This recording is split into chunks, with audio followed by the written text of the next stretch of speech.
Hi, everyone. Welcome to episode 16 of the Mind Blown Zone. This one is part two of material versus spiritual worldview. In this one, we're looking at the spiritual worldview. I'm here with Brad. How are you, Brad? Never better as usual. And yourself? Oh, yeah, pretty good. Pretty good. A little Awesome. tired from a pretty big boxing session yesterday, but I'll bring my best for it. You got a little punch drunk, huh? Uh-huh. Okay, shall I run the intro? Please Okay, I'm going to give kick a us little off. intro to this, and then Brad's going to lead into the introductory theory for this. So all cultures historically, until not too long ago, had non-materialist or spiritual worldviews. Yet today, the only explanations of reality accepted by establishment institutions are material. Okay, take a spiritual worldview to any establishment institution, you'll get laughed out of the building and heckled by their audience. So, we're going to be providing introductory spiritual explanations of reality that you may have never heard. Brad is going to kick this off by introducing some mind blowing information. Ready to go, Brad? I think so. And I just want to segue a little bit from the last one where, again, what we're faced with here is this establishment machine that is telling us with no uncertainty that what they putting forth is absolute truth. And we talked about that all in the first part of this, episode 15, all the things that they claim to be true that they can't prove.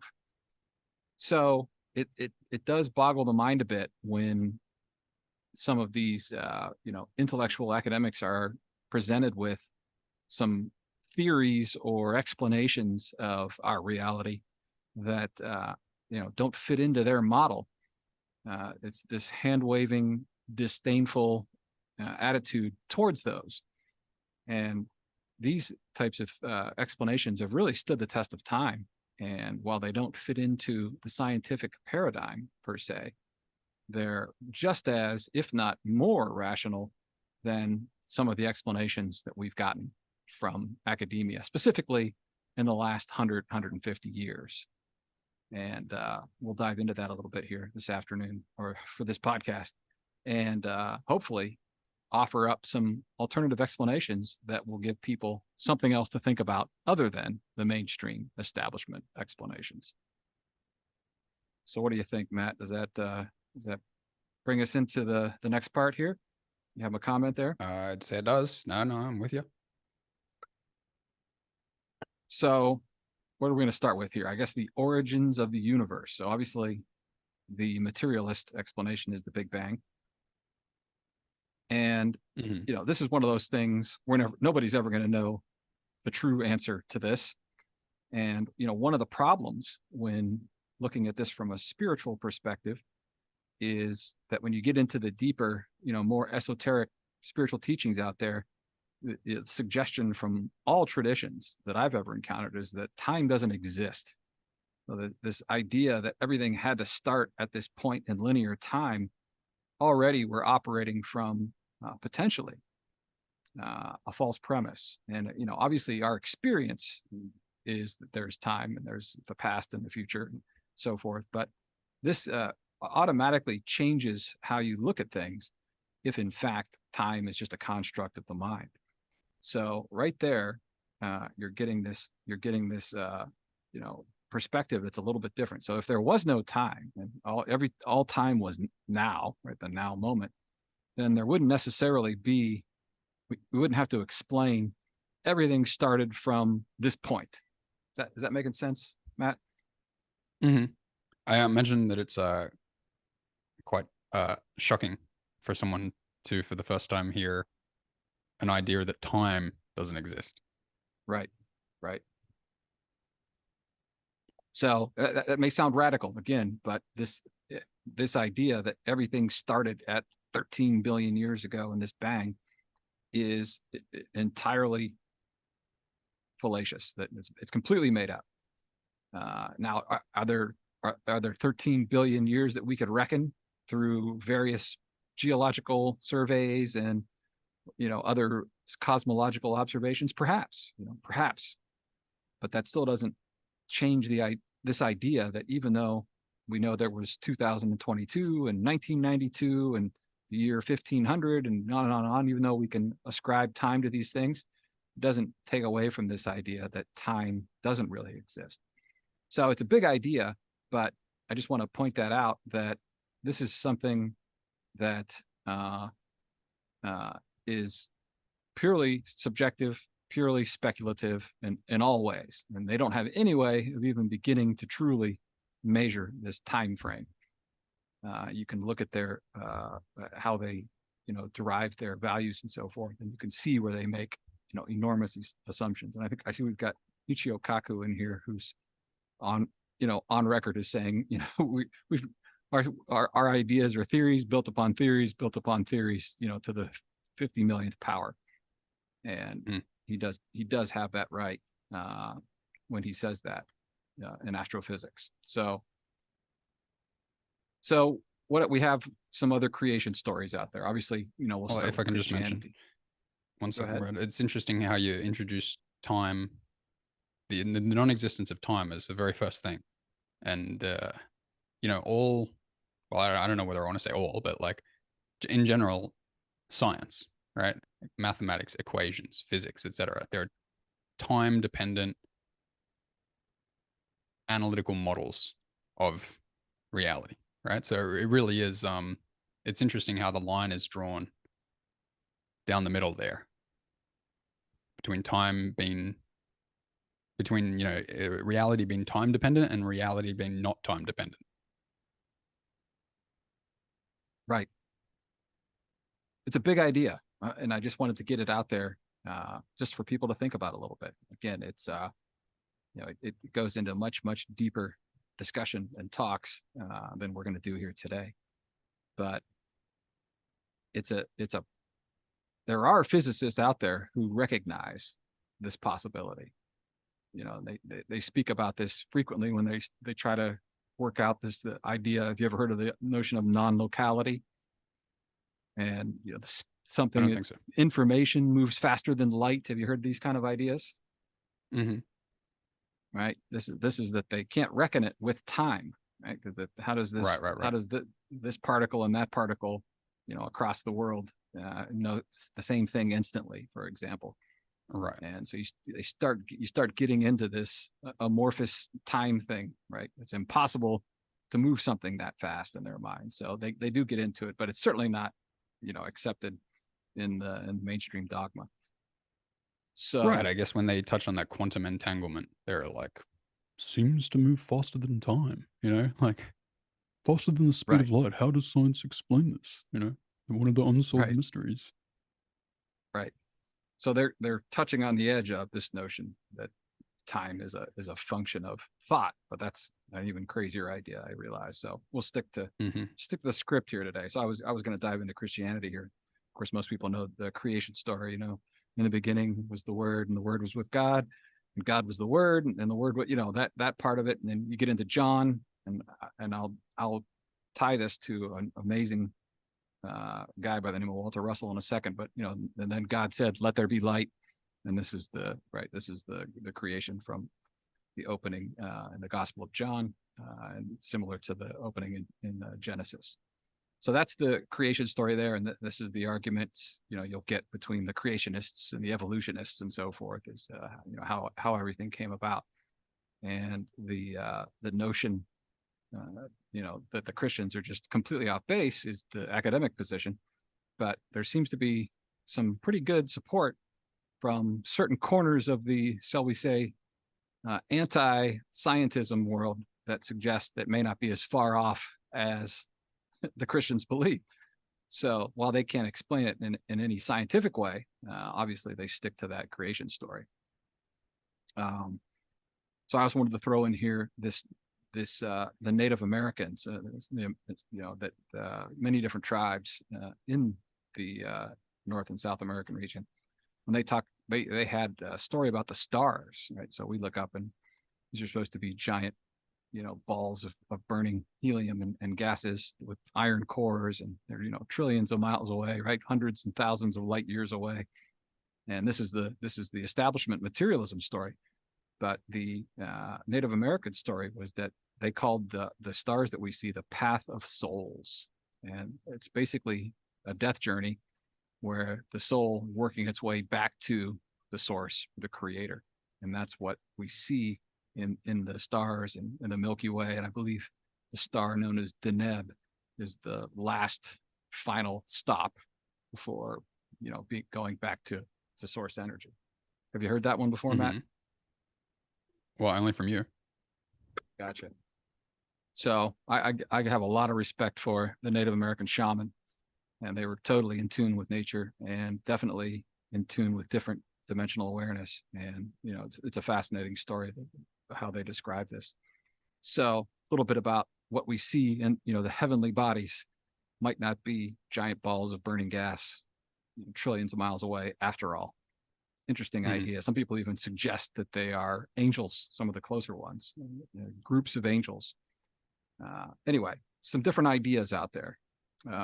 So diving into the conspiracy theory realm, we've got, of course, this story of the Anunnaki. And there's a lot of truth mixed with lies all throughout this story. But I just wanted to mention this. I'm not sure if we get into this further in the. I'm gonna do it here, right? There's this notion that primates, apes, and chimpanzees, and monkeys, and so forth have 48 chromosomes, and human beings have only 46. Definitely, generally speaking, the more chromosomes, the more advanced the organism, right? Like a fruit fly might only have 8 or something like that. I don't know if that's for sure, but I'm just saying that higher up on the pyramid you get in intelligence, the more chromosomes. And yet when you get to humans, we have 2 less than apes and monkeys. Interesting, no? Just if anyone's interested, there's a song by the band called Tool called 46 and 2. One of their best songs. It's about this idea. Right. So the suggestion you get from some of these quote unquote conspiracy theories, as well as a lot of other channeled material, is that certain races of other species of beings used part of their genetic makeup and combined that with part of the beings on Earth that were, we'll assume some form of ape or monkey, and they genetically fused a couple of chromosomes to make their genetic product being a human being. Now, again, sounds like a lot of conspiracy theory, but when you look at the mainstream explanation for this, it doesn't make a lot of sense that what's supposed to have happened to create human beings. So it's another idea, right? Again, that's what we're doing here today, is we're pitching some different ideas. And of course, I mentioned channeling earlier a second ago, but yeah, they suggest, and you look at some of the what I'll call higher esoteric spirituality, will all suggest that everything is actually light, and we are light beings, and we have something called a light body, in addition to an astral body and an etheric body, and of course our physical body. And just quickly, as I'm talking about Steiner, right? So this astral body is what houses our emotions, and the etheric body is what houses our thoughts. And then, kind of encasing all of this is our light body. And Merkaba is another word, or Merkaba, you might hear people say. And this is, I think Elijah was supposed to have disappeared into a Merkaba, old biblical talks. And, this is this light body vehicle that they talk about. So, it's interesting that in the materialist viewpoint, thoughts and emotions have no bearing on anything. When you look at it, right, when it comes to time or disease and all these different models that they build, and every type of health-based thing you can find out there, there's really does not look at thoughts and feelings. Like, what are these things? And in reality, they're the most important things in our lives, right? You wouldn't have a life without thoughts and emotions, right? Right next to your breath, I call those the 3 most important things in your life. So to just just presume that they're chemical reactions in our brains or our hearts or something is a little, it's actually monstrously presumptive to think that they're just chemical interactions and reactions and the bouncing billiard ball model. Right. So anyway, just more ideas again that perhaps things aren't as they seem. So Rudolf Steiner, one of the guys that. So if I can just pop something in here. So it's just to contrast the views now that you've established both. You know, you've got your materialist view where you start with an idea that that everything you see out in the sky is like solid spheres, right? And the earth is a solid sphere. So then you assume that to be true. You assume that the moon's a solid sphere and the sun's a solid sphere and the sun shines light on the moon and it bounces down to earth. You assume that everything's a sphere, and then you start to do some mathematics on that assumption, and you come up with a model to explain it, right? And that's what happened. People love to say the Greeks knew the Earth is a globe. It's like, yeah, you might want to look into the actual mathematics of that. It started with an assumption that it was a globe, and the whole mathematical model is built on the assumption that it's a globe, and that the sun is a thing, you know, really, really, really far away. That's just how it works. I'm sorry, that's just math. So you start with that, and then you go further and further and further, and then you're like, well, what are the stars then? And they're like, oh, well, they're also really big solid spheres, but they're smaller, so they're really far away. And what are the dim ones? Well, they're really, really far away. And then it just blows up, assumption after assumption after assumption, but continuing the mathematical model to make it make sense, right? Just keep putting the model together to match the observations, and you just keep going and keep going. You're like, dark energy, dark matter, black holes. Yeah, we'll just put it in and like, yep, this is mathematically consistent. It explains reality. So what? General relativity and Big Bang, right? And yep, okay, everyone agree. It's pretty hard to punch holes in this model now. We got the Big Bang. So that's one model. You got your materialist thing, and then there's Native Americans looking up at the stars, going, "It's all spirit. This is the path of souls." And for some reason, people think that the materialist model has more credibility than to look up at the lights in the sky and consider your own experience as well and go, well, it's all spirit or it's all light. Somehow they conclude that the materialist one has more credibility than that, and they won't even look at the spiritual explanation.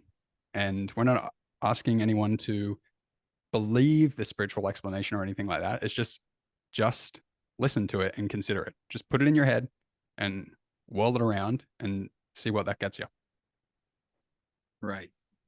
And so that's a good lead into Steiner here. He's an interesting guy. He was an Austrian clairvoyant. I don't think there's any better way to describe him. He's just unbelievably prolific. I've read so many of his books, but he's written over 350 books. So I haven't read them all, but quite a few. And I think we get into this. Yeah, so we get into this a little bit later. But so what Steiner was suggesting, of course. Can I just mention quickly, Brad? A lot of Rudolf Steiner's books are on YouTube, right? They're like someone's gone and voiced them all. So you can check them all out just instantly. They're like, some are just like 45 minutes. And some are like 10 hours. So it depends on how much time you have. But yeah, it takes some getting used to, for sure, listening to Steiner. But, his basic premise is that we have what he calls, the 5 material senses: sight, smell, sound, hearing, touch, right? And then we also have these super senses. And this would be clairvoyance, clairaudience, clairsentience, telepathy, all these things, he says, that are still part of the human being, but they were suppressed and drowned out as time moved forward. So these were actually functioning in earlier epochs of human beings on the earth. And slowly but surely, these have been tuned down, turned off, such that in this period, he said a major change happened in 1500 or around 1500 AD, and he calls this new shift into materialist sensibilities. He calls it the fifth post-Atlantean period. So the fifth period after the collapse of Atlantis, and we'll talk about that here in a second.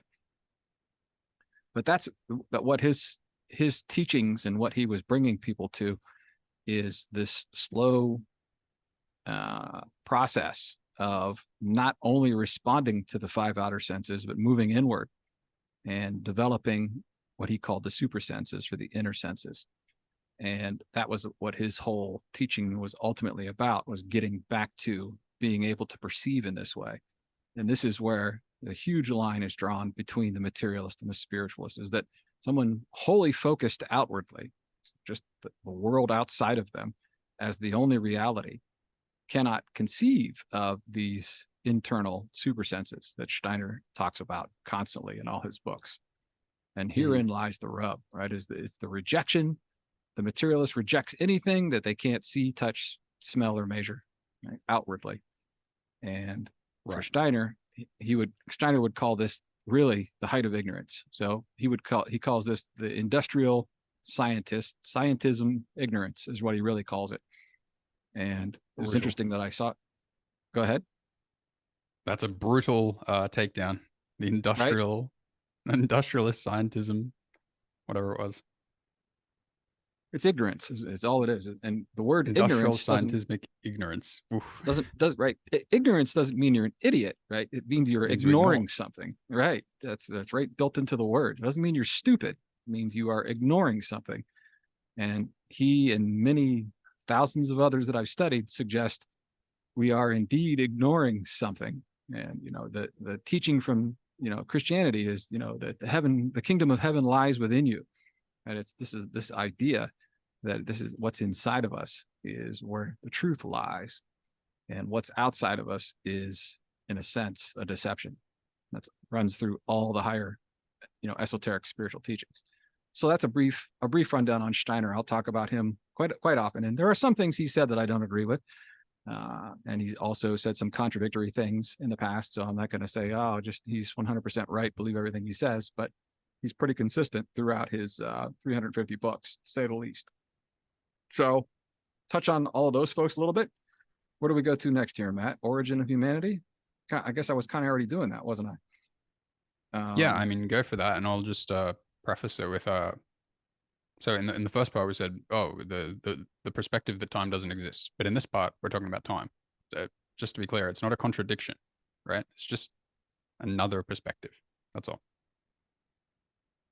Yes. Okay. So I left one guy off this list. I'm gonna get into him a little bit here, just because I said I would earlier. So I already mentioned the creationist, that God created everything, and then there, of course, we contradict this with the out of Africa model, which is that this is where humans first evolved from monkeys into humans, and this has been pretty roundly and soundly refuted by some modern day archaeologists and researchers, and I'll mention a few of them.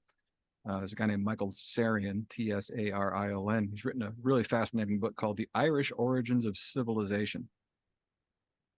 And, in that book, he obviously, as the title suggests, he's saying that the first, civilized peoples actually originated in Ireland and then migrated to different places, like Egypt, for example. And that's what Robert Sepper, who is another interesting guy, who you can find him on YouTube all over the place. Got his own channel. That's Sepher, strange spelling. But he points out constantly that none of the archaeological data supports the out of Africa model. It's all been fabricated, and that really, he talks a lot about the Egyptians. If you look at the mummies of the pharaohs that were buried, they were all red-haired and blue-eyed. And this kind of goes to what I'll come to next here, which is this is from Helena Blavatsky, who is soundly hated by virtually everybody for the Theosophical Society. And I'll just quickly mention here that anytime humans get together and form an organization, in 1 to 2 generations, they always seem to get corrupted. It seems unavoidable. And it's why a lot of people, like Jesus, for example, did not want an organization formed around what they taught.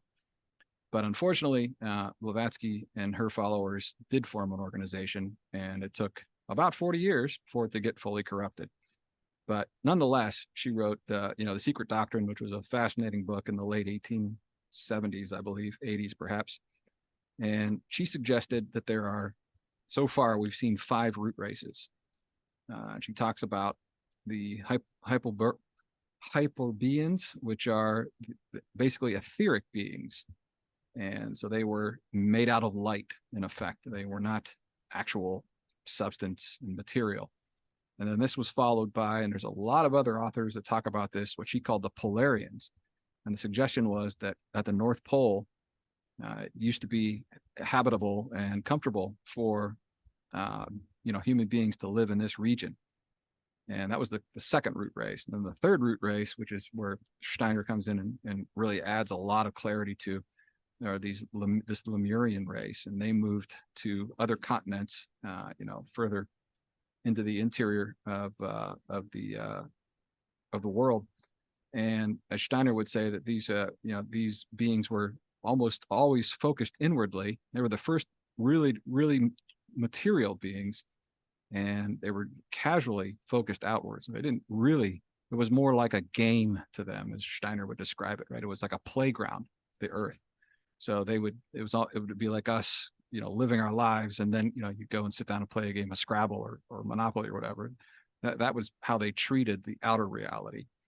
And this group, this race lasted for some period of time. And then we get into this notion. You can find this in, suppressed books, very censored books, this talk of something that they called the vapor canopy. And this was back in this era. And this was, as Steiner would describe it, he says, everything was foggy and misty everywhere. So he said, imagine going outside at night and, on a foggy night and looking at a street light. That's kind of what the outer world appeared like to the Lemurians. It's how they saw things. So there were not clear outlines of physical objects to them. And this vapor canopy idea, right, leads us to the Atlantean thing. And this is also matches up very nicely with, the flood, right, Noah's Ark and so forth. That's the tale of Gilgamesh from the Sumerians, right? It's the same flood narrative that we see this flood narrative in all different kinds of cultures in their religious and spiritual texts. And what happened is that this vapor that was in the air causing this constant mist and fog actually condensed into water. And hence we get the flood. And this is also the first time, by the way, that the sun and moon can be seen, right? They could not be seen through this fog, through these 3 prior root races. So we're into the 4th root race, by the way, which is the Atlanteans. And some people treat this as a fiction. It's not real. It's all myth. But Blavatsky, Steiner, and many, many others, even Plato, and he quotes Solon and stating that there was this continent called Atlantis and sunk to the sea and so on and so forth. So this is their progression of life. And these Atlanteans, by the way, half of the period of the Atlanteans was more like the Lemurians, and the last half of the Atlantean root race, Steiner says, is that they moved out of the heart space and started to move into the mind and form conceptual abstractions and thoughts in their head.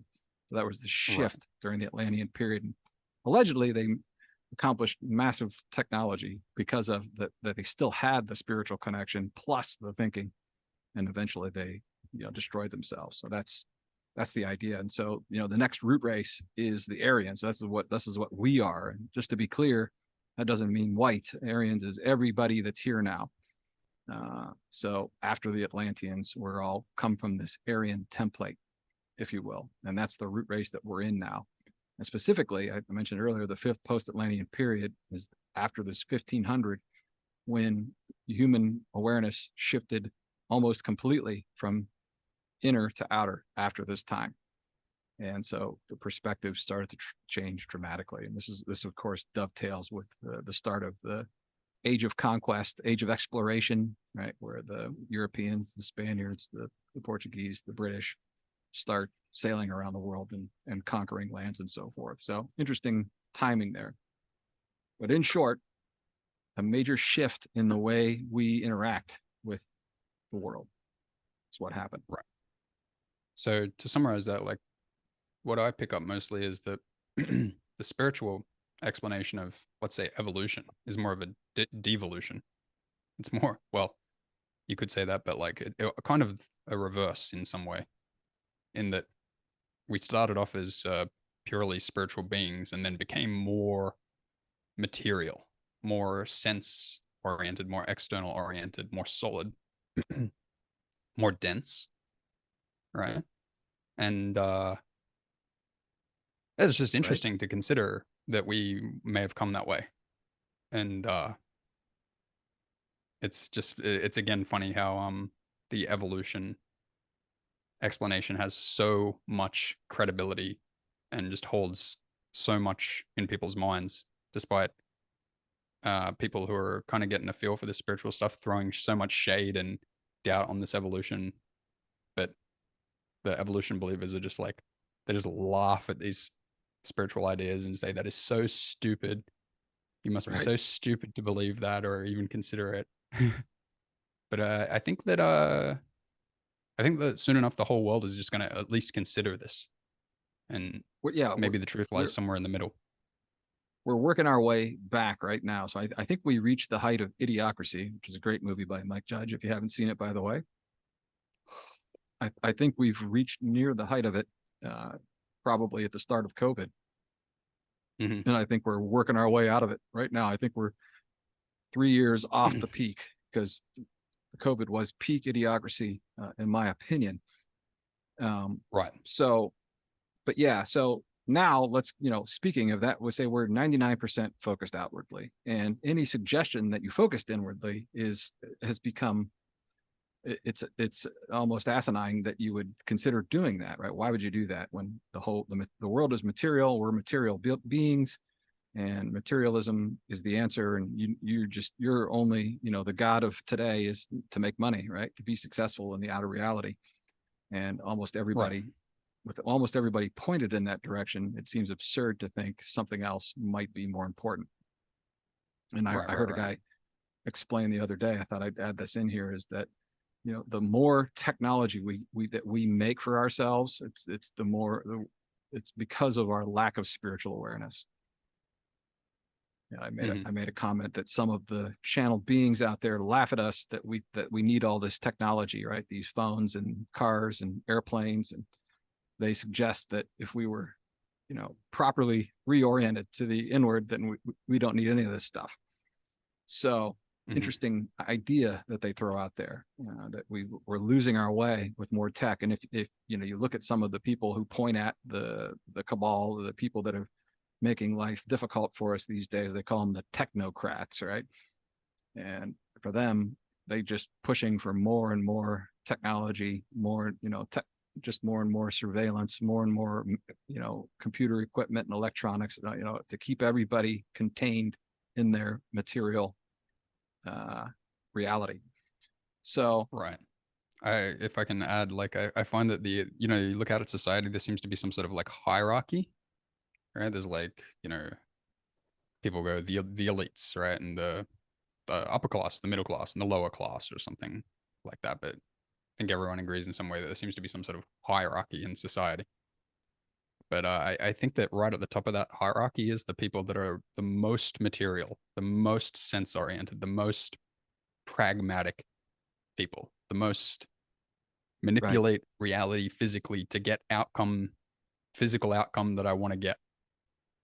And they're so And good at it. yeah, And that's why they're at the top of the material thing. But that's I right. think that those people would be the very last to be introduced to those ideas, and everyone below them on the hierarchy is like the the moat that they've built around themselves to not be presented with these ideas. They're like guards blocking spiritual ideas reaching them. Right. Yeah. And these, that's, subject for another podcast for sure, but these people have been raised that way. They've been trained, educated that way, and this is their only life. And success at all costs.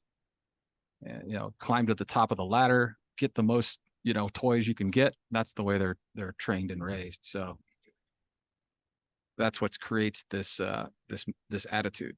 So you're right. They have no interest in any of this. But if they're in charge of our education and what we learn and what we see and what we understand, then you can see how we have the world we have now, and why most people believe it. So what's this next section here? This is spiritual alternatives to material theories. Right. So in the previous podcast, we presented like 8 main materialist / scientific theories to explain our observations. And we were going to go through each one of those and just offer a spiritual alternative to each. We kind of hit on these. So we're evolution. We hit on this 48, 46 chromosome idea, which is an interesting one. And there, of course, is the story of our 99% of our brain power and DNA has yet to be unlocked. So it's all junk DNA, right? According to the authorities. We're not using what a funny most thing to hear. Right? Hey, I just found out that I am mostly junk. Imagine that. I am completely unnecessary. 99% of me did not even necessary. Doesn't mean anything. Huh. Imagine that. Evolution. I love science. Right. Don't need any of it to interact in this outer reality. But I wonder how much of that would be activated if we activated our inner reality, right? It's a good question. Maybe that's why it's stunted, because we're ignoring the inner. I did the Steiner prehistory pretty deep there.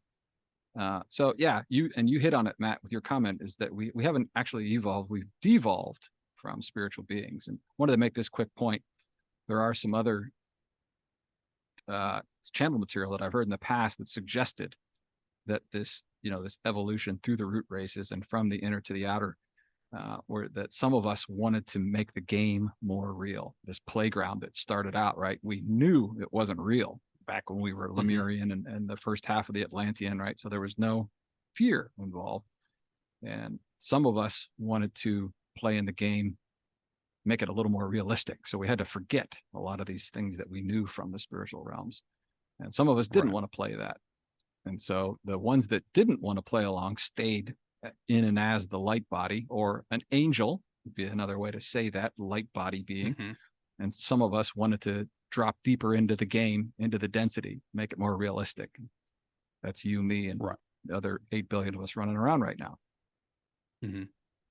It's as if you can imagine them kind of everyone's at spiritual total peak functioning, and then they say, we've been doing this for a while. Why don't we dip into this really material, confused state and see what that feels like for a while, and then come back? Right. And as you said, it seems like COVID was peak idiocracy, but it's like, we dipped all the way down to where we're like, I would like an injection, please. What is it? It doesn't matter. I should do it. Peak idiocracy. And then, we experience that, and they're like, whoa, yeah, that's crazy. And now let's get back out of this. Right. And it worked to help pull a lot of people out of, the depths of, their routine material lifestyles. And it's continuing to work in that way, and it'll continue to go that way. So in a way, it was a great thing that happened, because there was no waking up people. So many millions of people have woken up and started to ask a lot of questions. So the power of that goes both ways. So what's next here? We got germ theory, another one of my favorites. What do I say here?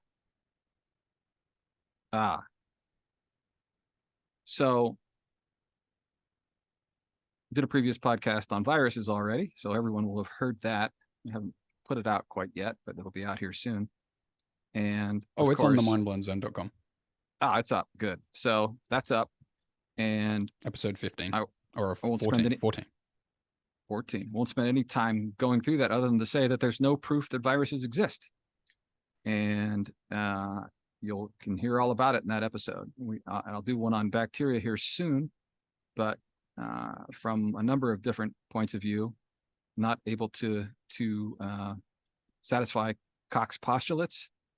And in addition to some even more modern doctors and researchers, Dr. Hammer in particular, suggests that, in fact, bacteria are he called them, our microsurgeons. And so what they're really, the purpose of the bacteria is to actually repair tissue that was temporarily altered, or tissue that was temporarily proliferated, like a tumor.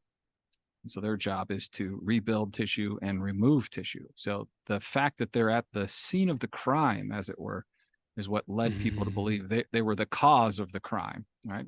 No one has ever been able to show that they are the cause of this change in the tissue. And it's really beautiful when you look at the alternative perspective, is that there aren't these microorganisms floating around harming us. The ones that are real, bacteria and fungi, for example, are actually performing surgery on us to get us back to where we need to be. So we'll do some deeper dive discussions on disease in future podcasts, but that's all we'll say about that. And really the bottom line is that nobody has ever been able to take the fluids, the particles from a sick person and give them to a healthy person and make them sick in the same way. It's never happened. It's been tried thousands of times, pretty much pre-1950. Tried on humans, animals. They've never been able to do it. And so that alone right there ends the germ theory. And obviously people need 50,000 more pieces of information to back up that claim, which we'll hope to do in the bacteria and disease podcasts. Yeah, but it's coming. It's coming. You're going to kick and scream all the way to the acceptance. Right. So the short answer to, what does cause these diseases, it has to do with, our reaction to, I'll call negative life situations. So that's what brings these up. So in the case of COVID, right, it would be a demonstrable, thick fear in the air. So people were afraid to catch this virus, and that's what led to most people's sickness. But we'll do a whole podcast on COVID. So not getting into too much detail there. What's next? Gravitation. You got to take this one. What's up with gravitation? Oh, I don't have much to say on that. I mean, the first thing that people need to do is accept that, oh yeah, I guess a graviton has never been observed. So we can observe that things fall down. We know that. That's about it. Yeah, I'll tie. That's just literally where we're at. Right. There's some really interesting experimentation that scientists were doing in the 40s, 50s. It's called electrogravitics.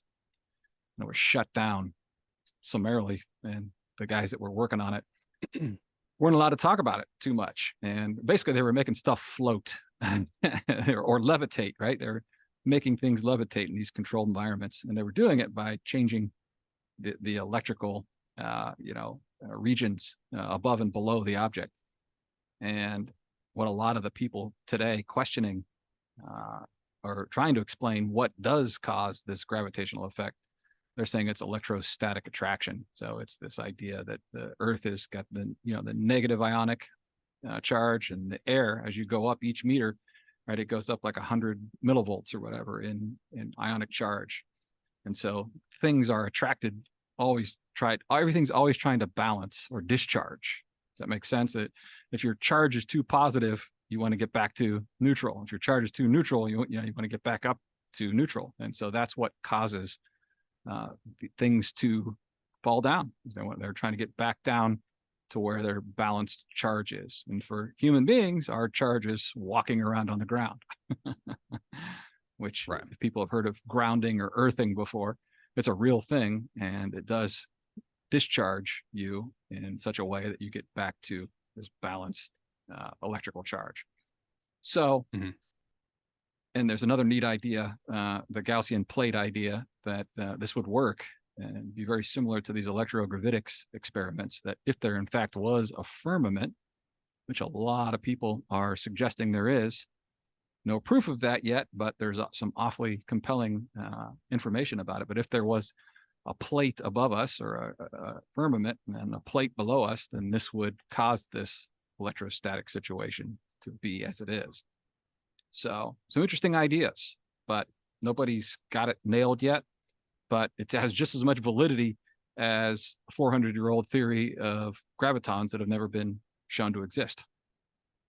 Right. Why And if I can that's add one more more. thing, you Go ahead. finish, bro. I was gonna say why that's more right than any of these other ideas is beyond me.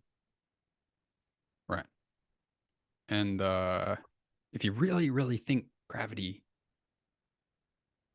if you really think that objects are attracted to each other because of mass, and that all massive objects attract each other, then universal theory of universal gravitation is true.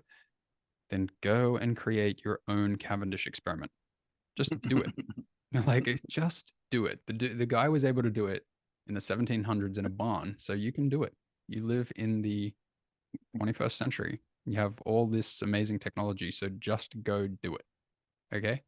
Because, people are just like, well, I don't have to do it because it's already been done. And the scientists will agree, and we can see by the universal gravitation of Mars and the moon and the sun.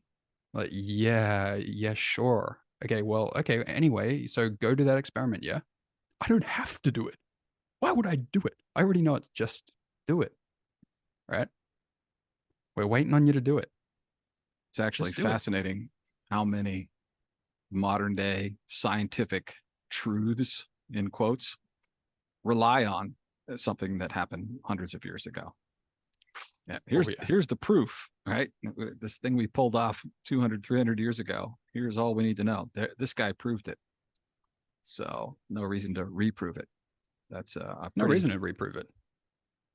Prove it to yourself. Pretty flimsy argument, to say the very least. Mm-hmm. So where do we go next? Atomic theory. So this, of course, is when I talk about the bouncing billiard ball idea. This is what we've been led to believe is at the basis of our reality, or all these particles bouncing back and forth, electrons, right? neutrons. Unconscious, scientifically governed entities.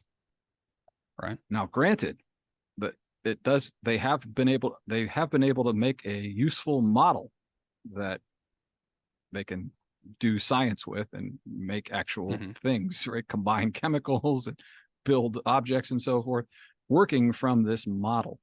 But we're not questioning the modeling. And just to throw out there that there was another guy, I've alluded to him a couple times in this podcast, by the name of Walter Russell. He's a really interesting guy. Just a really brief history about him. This man was a sculptor and artist, and he was really in tune with nature. And I may be quoting this wrong, but he had an experience. We'll call it an epiphanous ecstatic experience that lasted for, I believe, 30 to 40 days. And after that was done, he claims he downloaded all this information about how reality works. And he just wrote a book. That was called The Universal One. And in it, he goes from A to Z on describing how this reality works. And and I'm not even going to get close to touching on any of the details, but in essence, what he said was that everything was really sound or tones or frequencies is at the basis of our reality. And this, of course, would go back to the notion that in the beginning was the word, right? The word is sound, right? Om or I am, or as the Hindus, Om is the primordial sound, Om or I am. And this is the beginning of a movement through what many of the great scientists of the late 1800s and early 1900s said was the ether. And they said there is this substance that permeates all of reality, and they called it the ether. And Russell is backing that up and saying that when these tones are hit in a certain way, it creates a vibration that creates light, and that would be matter, the appearance of something. And if it's not too far to go here, Tesla, most of us have heard of Nikola Tesla. He's quoted as saying that light is a sound wave in the ether. And so he's actually saying what Walter Russell was saying. And Russell went on to make all these different periodic tables. I mean, we're familiar with the table of the elements. and how many protons and neutrons each of these, you know, elements has, and so forth.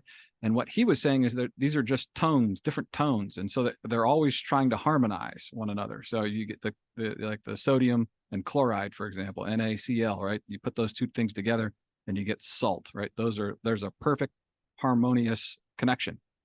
And then there's a little less perfect connection between sodium and fluoride, right? They're not quite perfect. It's the next closest thing to perfect. So those two things can combine. And he's suggesting that it's just this, it's harmonics in effect, not electrons and protons. So really fascinating stuff. And of course, there's the resonance between like one thing at one frequency and another thing at another frequency resonating together. So then you might have, you might say that like one thing is like one. It's attraction. You know, what am I trying to say here? The periodic. Like you might have one atom kind of thing, right? One element. I'm sorry. So you might have one element that corresponds to one frequency, and another element corresponds to another frequency. And when those things resonate together, those two frequencies, then you get a, you know, combination, and that would be a molecule, right? Right. That would be what we call a molecule. Effectively, they're discharging but coming into perfect balance, right? They neutralize one another. Mm-hmm. That's basically the suggestion of Russell. And, you know, there's another thing from Tesla. If you want to really understand reality, think in terms of frequency, energy, and vibration. Again, it goes along perfectly with what Russell is saying. It's not particles bouncing, you know, and you know, quantum this and that. It's frequency, energy, and vibration. So that's the same thing that Russell is saying. And it's allegedly, Tesla read Russell's book and he said, this is too much for humanity. Lock it up and throw it in a vault for 1,000 years. Now, I wish he would have said 100 years. I mean, maybe he did, and then he's been misquoted, because if that book was written in the 1920s, so here we are 100 years later, and people are starting to talk about Walter Russell again. So that's pretty interesting. Yeah, but I mean, you and I we went on a call where people were like in a Walter Russell group and they were talking about Walter Russell. And they didn't have a clue what was going on. It wasn't impressive. They didn't really know what was going on at all. So I think it's time for someone to have a proper analytical look at it. And I think we should go live at some point and just sit there for a few hours and, you know, just go through this stuff and present it as we go through it. Yeah, you got to study it a little bit more. And you know, my biggest complaint with that call is they didn't start where they should have started. Right, that was my complaint about that. Is like you have to start by explaining what isn't true, right? At least according to this explanation. But they started in a different spot. So trying to make sense of what Russell is saying while holding on to your particle beliefs is next to impossible. You have to put those aside and say, okay, I'm going to start from scratch here and try to see if I can understand what this guy's saying. But yeah, it'll be fun to go through his stuff, but it's not easy reading. Right. But I mean, not at all. In science, they're touching on this. I mean, they have quantum field theory where they say that everything is a field, right? Field of what, though? Yeah, exactly. They want to say a field of expressions of particles, you know, wave particles, expressions of that. So they're like close. They're close to it. But the problem is they keep talking about things that aren't real, right? A field or a wave isn't a thing, right? It's a field of what? A wave of what? That's the question. Yeah. Yeah. What is the underlying substance of reality, right? That's the question. These are the quarks, up quarks, down quarks, strange quarks. This is what's that? Right? We've got relativity and quantum mechanics here, right? And they can't harmonize them because they're two false theories. How can you harmonize? The best you could ever do is make a false unified theory, which they have been able to do for 100 years. We're trying to take out two theories that don't work and combine them. Good luck. Right. Anyway, so on to relativity. I think we're pressing the time limits here. So speed of light, right? Something that Einstein made it up. He just said light has a speed. And again, if you listen to Walter Russell or Tesla, right, that light is more the medium. right? And we speak of light, of course, we talk about the whole electromagnetic spectrum, which is massive. And, you know, visible light is just a teeny, teeny, tiny little part of the entire spectrum. So we're not just talking about illumination or visible light when they talk about it. But effectively, that's, you know, that's the basis of the ether, is this sound turning to light idea. So, you know, a good analogy is if you think about dropping a pebble in a pond and waiting on the shore for the, you know, the wave to hit. You say, what's the speed of water, right?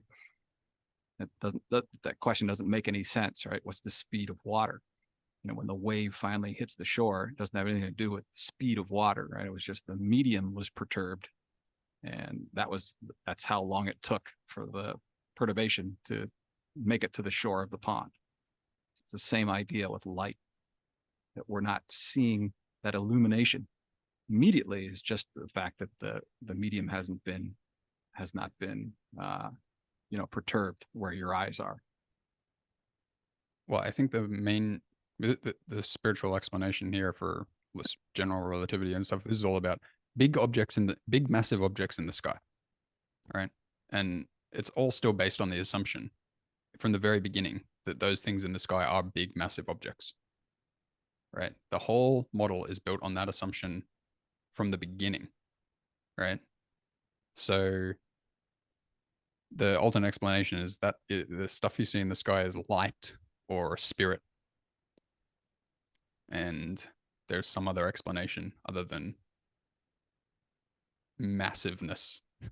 massness. Steiner will even talk about how all the planets, or what they used to be known as wandering stars. One of the biggest deceptions is making Earth just one of the 9 planets, for example. But he talks about he links the wandering stars to our organs: spleen, liver, heart, lungs, gallbladder, etc. So they're all vital in the functioning of our organs. So yeah, really interesting. Deep conversation to go to there. Now, what's next? Shall I do gene theory? Oh, well, I just want to, you know, real quick, this idea, I have to get it out there. This, you know, not only did Einstein make up the speed of light, he also made up photons, right? No proof that those exist. Right. And this is, of course, fundamental to special and general relativity. And then, of course, there's this fabric of space-time. So somehow or another, and I can't ever say this enough, but, you know, and he made up the vacuum, right? So he eliminates the ether in general relativity, just wipes it out. Yeah, there's no ether. This is how it works. Right? Photons, light has a speed, and everything between us and all other celestial objects is a vacuum. Yet, here we are today, and they had to make up dark energy and dark matter to make gravity work for all these celestial objects. So somehow or another, in this vacuum, we've got dark energy, dark matter, which makes up 95% of everything, right? And we've got photons, and we've got to be some gravitons in there that are holding everything together. So they just don't go together. There's either a vacuum or there's not a vacuum. And I think that dark energy and dark matter are the metaphorical like manifestations of the amount of BS in people's heads that holds their beliefs together. Yeah, you could say that. It's a projection of that onto the metaphysical explanation of the universe. Right. It appears to me that none of that is true. We got to look for another explanation. So let's do genes, yeah? What are we doing with genes here? Well, I'll just contrast it like, you know, in scientism, genes are like causal. Like you get born, you have genes, and then the genes are there physically, and then they cause things, right? I take a look at our previous podcast where we cast a lot of shade on that and show, well, but what about this? What about that? And it's like just so inconsistent. But I'll give you just one spiritual explanation that I think I came up with, and it is that genes are the physical manifestation of your beliefs. So when you create by I am, and you create beliefs about what you are, then it physically manifests as genes that play the physical role in the manifestation of your I am. So that's a big idea, but there's one explanation. It's a biggie, but it's a goodie. A lot of other people agree with that. In the spiritual world, of course. What's this about Okay. Hubbard here? You're going to do this quote from Hubbard? Yeah, well, we just got a few final things here. Just some other things, like little miscellaneous stuff, but it's a couple of real goodies in here that Brad's going to mention. I just thought, well, we actually mentioned this at the beginning, but I'll just mention it again. Like L. Ron Hubbard said, it was only around a couple of hundred years ago that we stopped seeing ourselves as spiritual beings and shifted to seeing ourselves as physical bodies. Isn't that funny? Just a couple of hundred That is years. fun. People were like, oh yeah, I'm a soul, I'm a spirit. Today we're like, I have no soul, I have no spirit. I am a manifestation of nothingness. I came from pond scum, and that's what I am now. Just a miraculous coincidence from the Big Bang to pond scum to me. That's it. It's like, yeah, okay. Thanks, science. It's pretty good. You're just a big blob of random stardust. It's interesting that he says a couple hundred years, because that goes right along with Steiner's, the year 1500 as the shift out of spiritual awareness into pure material Okay. awareness. Well, I think of a couple of hundred years to mean 200 years. So I'm not sure if But it's gradual. Nothing what we're happens saying there. immediately. Sure. Okay, yeah. A couple of hundred years might be the stop. He says stopped seeing ourselves, but the shift may have begun a few hundred years before that. Sure. You want to take your purple power? My purple pal, Saint Germain. So he, of course, wrote has had a tremendous influence on me, and he wrote a book called The I Am Discourses. And as Matt was saying earlier, he suggests that what you say you are generates your reality, and there's nothing else. And we'll take that to speak of the good things that happen in our lives and the bad things. What's important to recognize, of course, is that it's not just thinking things, it's feeling. The feeling is the frequency or vibration that Russell and Tesla are talking about. So that's the hard part for most people to get when they come to this type of information, is that, well, I think I'm a billionaire, but I didn't wake up in the morning with $1 billion, so this is all bunk. So that's the quick that's a bunch of baloney argument. But there's a lot to that idea, but that's the basic idea. What else do we say here? So there's let's just say that there are forces working to influence us, to get us to believe things that aren't true. And this goes to the heart of everything we talk about, taking your power back and really using your own taking back your intellectual sovereignty and questioning these things that are passed off in the establishment and the mainstream as truths. So the more you begin to question these things, the more you begin to arrive at some of these ideas that Matt and I are talking about. And it's important to note that these entities that are seemingly working against us aren't forcing us to do anything or believe anything, right? Mm-hmm. So they allow us to use our free will to choose to accept what they say is true or not. And hopefully this two-part series here has shown that what a lot of the things they're telling us are quite clearly not true. That they're passed off as truths in our highest academic organizations only makes you start to question things even more, in my opinion. Do they have control of academia and education and the media? I'll put it in an interesting way here. So one theory that we're kind of running with here is that whoever controls the establishment institutions knows that the I am creates your reality, and they know that you don't know that I am creates your reality, but they want you to know that I am creates your reality, and they offer you deceptions by which you may deceive yourself, by which you may say I am something irrational, something negative, something that makes your experience full of strife, misery, and chaos, right? And they hope that by you having that negative experience, that you finally wake up and start saying I am and positive things and create the reality that you actually want, a rational reality. And eventually you just come to the realization that I am creates your reality. So that's a big idea. Huge idea. Yeah, we won't delve any deeper onto that one today. But yeah, that's, and shortly we'll be doing some podcasts where we go into this idea that even the bad guys, the negative people in this world, are actually doing us a favor. It just doesn't seem that way Mhm. at first blush. Maybe they're helping us to wake up out of the trances that we're in. I guess, we didn't mention Neville here real quick, and Neville Goddard, another one of my favorites. He would always say that imagination creates reality. Feeling is the secret. So I touched on that above with the Saint Germain stuff. So in addition, you have to feel yourself as being that which you want. So in a sense, you have to reject your present circumstances and begin to, and what that make you feel, how healthy you are, how rich you are, how handsome, how beautiful you are, etc. To reject wherever you think you're at now, if you're not happy in one of those areas, and you have to start imagining what it would feel like if you were rich or handsome or in a perfect relationship, or you had your health back, or whatever the case may be. And that suggestion is that in due time, those results will arrive because you felt it. And that's the secret. So where are we at here? Conclusion, yeah? Yeah, I think I might just read this. It seems like something I've written out.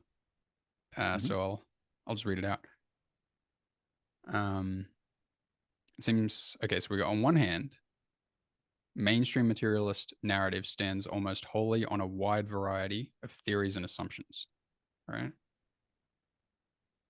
But yet, on the other hand, any and all alternative theories and assumptions put forth, despite often having a much stronger rooting in scientific fact, are summarily dismissed, ridiculed, and denied with the wave of a hand. Okay, this fact that this happens, that anything that is in the establishment materialist institutions is like, it is correct, it is totally right and unquestionable, but you just present anything else that makes a ton more sense, and people are like, you must be a fool, right? Like, just that fact that that's what's going on should lead all critical thinking people to begin seriously questioning this arrogant, I think you wrote this, Brad, this arrogant academic group, so-called intellectual elite group at large. They know not of what they speak in the lion's share of situations, most are merely repeating what they were taught. Did you write that? Did you, Brad? I don't remember writing it, but maybe I did. I don't know. Well, I mean, it's maybe it just manifested out of the ether. But right. there it is.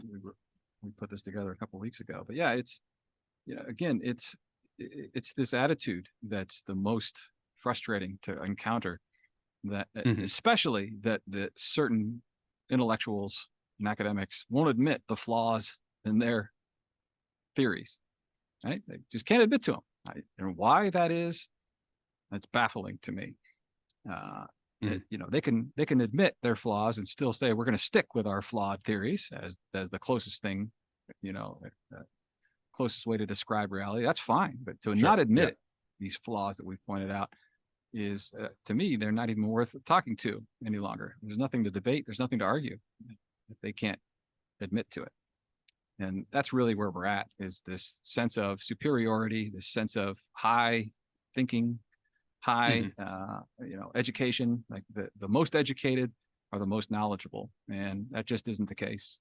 This is just not the case. And until people start to see this, we're going to continue to have problems. And I see it in this anti-vax, vax, virus, no virus, disease causation. I see it in these, that people just keep stopping on, well, this is the person or the group of people that I like to listen to, and I'm going to stick with what they're saying because they're all trained doctors or trained virologists or trained whatever in whatever field. I'm going to stick with them, even though you've pointed out some flaws in their education and what they are unwilling to admit to, these beliefs that they have.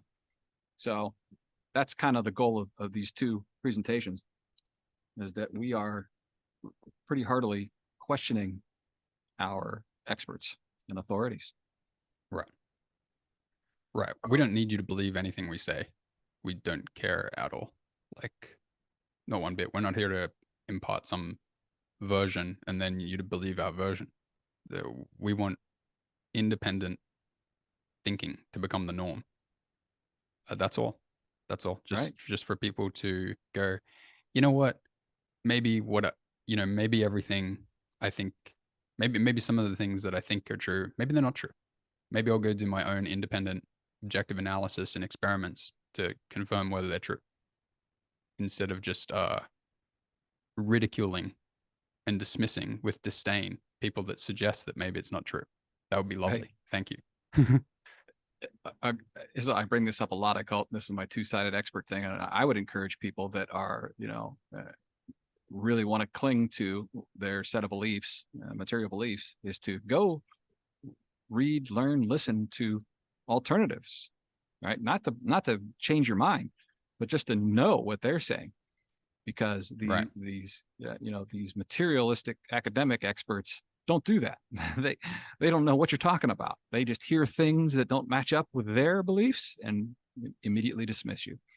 And so Right. they're really not even worth talking or arguing with or debating. It's like, you don't even know my position. It's like, you don't want to know my Right. position.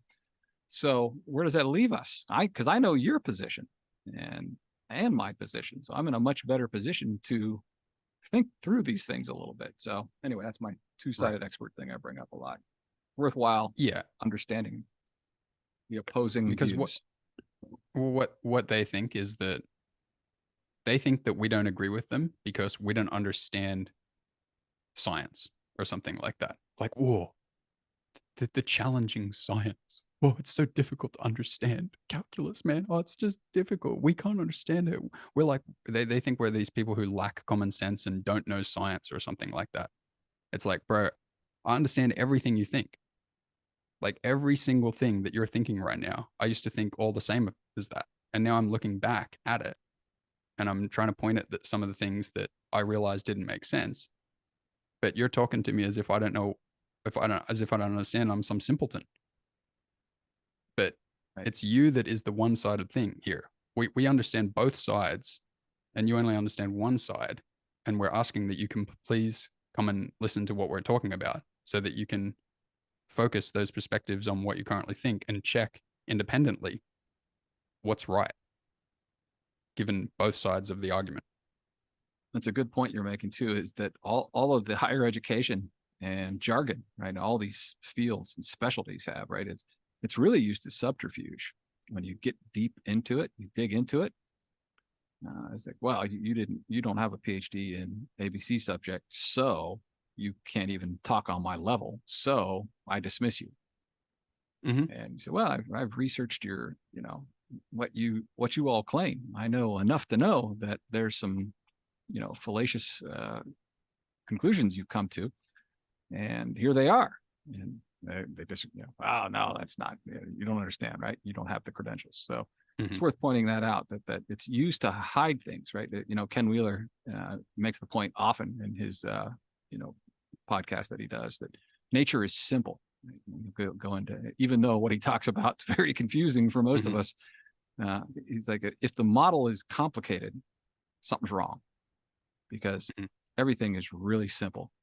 And when you wipe out all these complicated ideas and get back to the basics, it starts to appear that indeed it is. Nothing's hidden. It's got to stop dabbling in complicated explanations. Perhaps we'll get a little more clarity. And taking your power back is a big part of that, right? That brings tremendous clarity. Okay, you want to mention something about that first?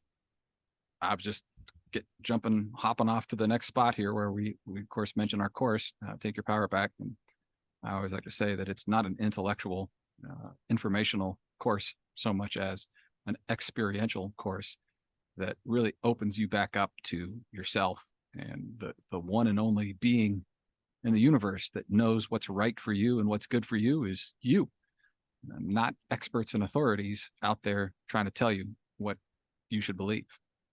And that's a huge part of the course itself. So go ahead, Matt. Yeah, well, I think part of what we've noticed is that to take these courageous leaps in looking at reality. I've been saying a few times through this podcast, if you would just look and just listen, look at what we're pointing to, listen to what we're saying, and just consider both sides of the argument, you might see that what you currently think is irrational and actually hurting you in life. Right. But and that sounds simple, but we witness time and time again that people are like, I will not look at that because that's stupid. And this goes back to what Ayn Rand said, that when people have outsourced their intellectual integrity so much, their intellectual sovereignty, and just believe what they're told instead of thinking independently, they come up with all these reasons to hide the fact that they've done it, right? To hide that they don't understand. And they give all these pretend reasons why they won't look at reality and why they won't listen to people talk about it, right? So there appears to be some sort of shift in consciousness or shift in energy or shift in life force that needs to take place for people to do it, right? It sounds simple. You just go look at it, just go listen, but they don't. So there seems to be some sort of internal evolution that needs to take place to allow people to consider and warm to ideas that or you could say out of their reality. And Take Your Power Back gives people the experience of that shift in energy, that shift in life force, shift in consciousness that just transforms you to be able to experience reality on a much, could we say, higher level, or just a more integrated level, a more perceptual level. And all of that leads to just better outcomes in your life for yourself and everyone around you and the whole world. Right on. Yeah, that's, as we often say, the truth will set you free. And, believing in things that aren't true or can't be proven to be true is a huge part of how we're so far off the mark, right? Home is where the heart is. And, perhaps the suggestion that, Satan, the great deceiver, right? The trickster. It's like, what is tricking us? Is it our hearts or is it our thoughts, right? Our minds, the thinking brain, right? Is perhaps tricking us. And that's the essence and basis of Take Your Power Back. And, like I said, the heart is where home is where the heart is. And there's more truth to that statement than perhaps anything else we've said in all our podcasts. And that's, again, going with the Steiner idea that's moving back inwardly and not taking our cues from the outer reality, the outer experts and authorities, and instead tuning in to our core and our center for guidance and understanding. Right That's on. the course. It's available on the mindblowenzone.com. Awesome. All right. I think that's a wrap. Certainly is. Thanks a lot, Brad. Thanks, Matt. Thanks, everybody, for listening. And hopefully you look forward to some new podcasts coming up here in the following weeks. We'll continue to build on this material. All right. Thanks, everybody. Have a great day. Thanks, everybody. Bye-bye.